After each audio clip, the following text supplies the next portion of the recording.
Assalamualaikum warahmatullahi wabarakatuh.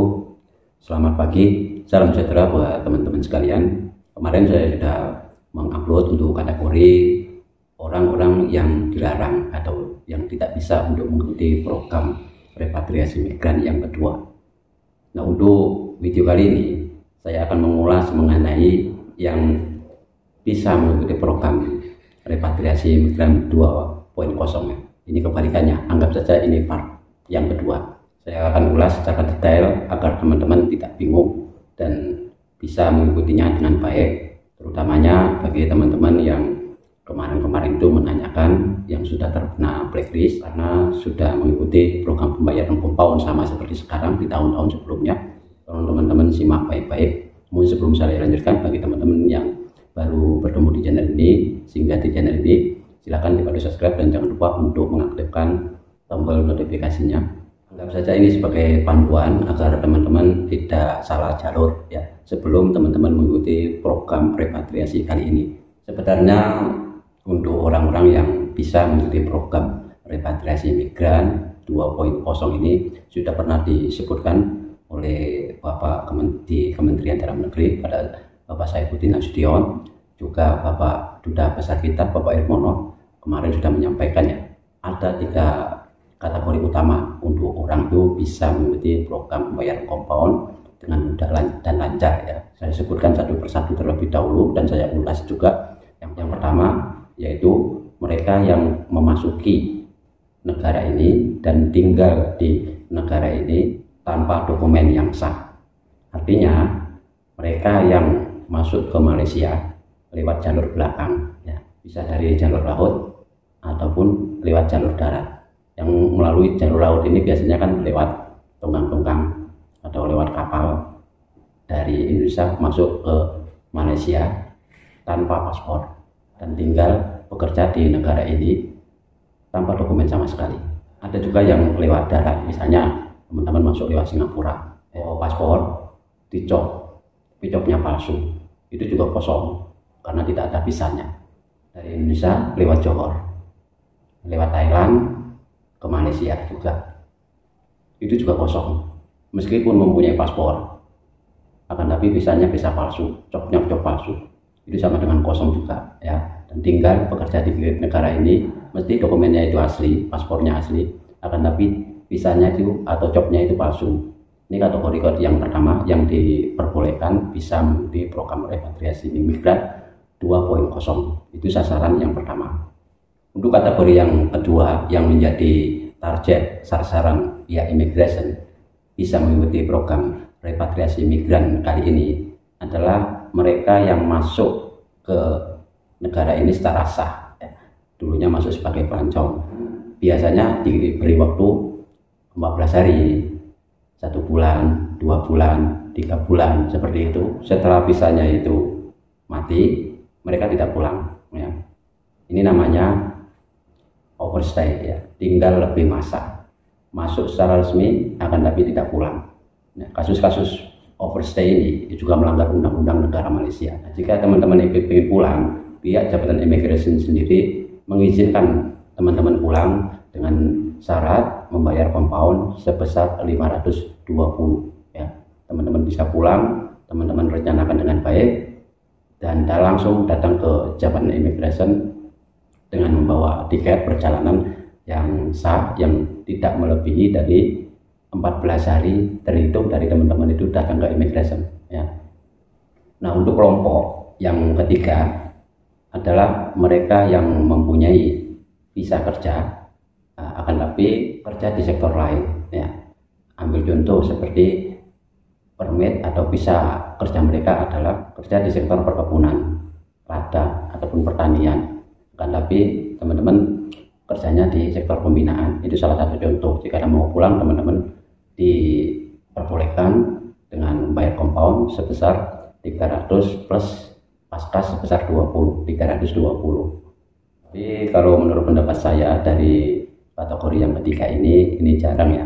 Yang 300 itu kebanyakan dari kita adalah masuk secara haram ya, lewat jalur ilegal, dan juga kasus overstay yang membayar compound sebesar 520, itu yang kebanyakan. Nah, itu adalah 3 kategori utama orang-orang yang bisa mengikuti program repatriasi imigran 2.0 dengan mudah dan lancar, ya, langsung ke jabatan imigrasi yang terdekat dari tempat kediaman teman-teman.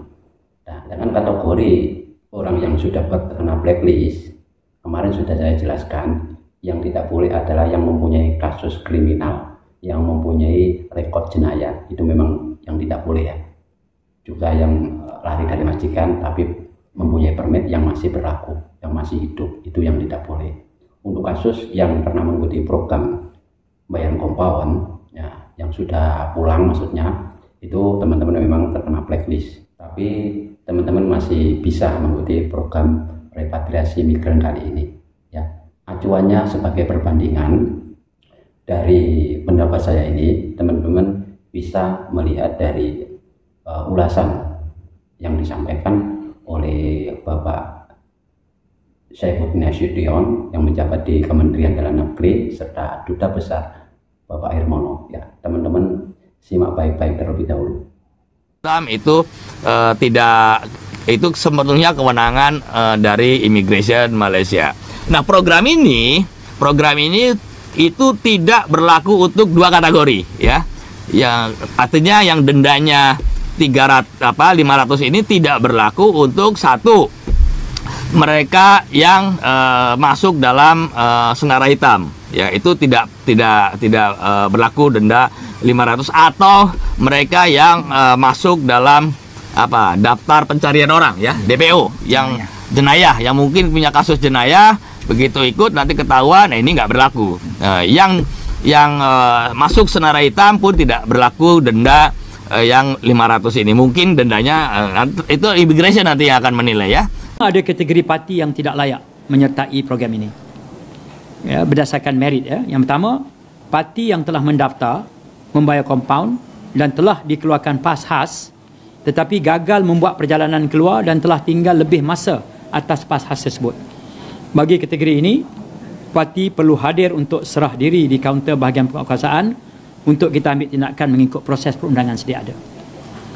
Yang kedua, parti yang namanya masuk senarai hitam immigration, ya, dan ada waran tangkap ke atas mereka atau dikendaki oleh pihak berkuasa yang lain atas sebab-sebab perundangan, atau mereka dikenakan sekatan meninggalkan Malaysia juga atas sebab-sebab perundangan, mereka tak layak untuk mohon di bawah program ini. Nah, di dalam kedua video tersebut, yang pertama, Bapak Saifuddin Nasution itu tidak menyebutkan blacklist atau senarai hitam dari orang-orang yang pernah mengikuti pembayaran compound, ya. Jadi teman-teman masih bisa mengikuti program kali ini dengan selamat, ya. Teman-teman datang ke jabatan immigration.